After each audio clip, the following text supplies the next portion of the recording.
Welcome to Not Milk Never Milk. Subscribe if you're lactose intolerant. You start by confirming reliable power. Connect a charged battery or a stable 12V adapter so voltage doesn't drop mid-diagnosis.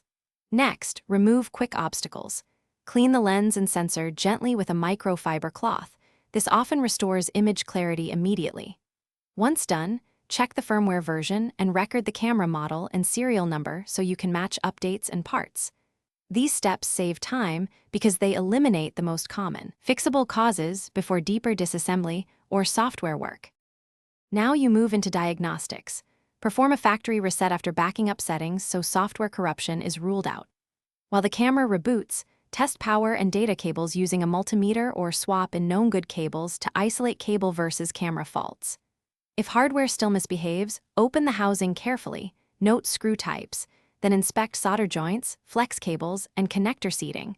Loose or cracked joints cause intermittent failures. Make notes and photos as you go so reassembly mirrors the original layout. You finish by replacing identified faulty parts, flex cables, connectors, or the sensor, with OEM or equivalent components to ensure compatibility.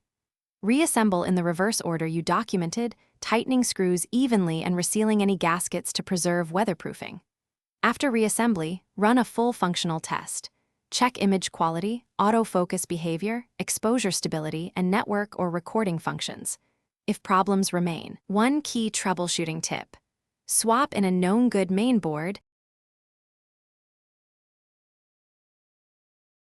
Thanks for watching. If this was helpful, leave a like and consider subscribing. See you next time.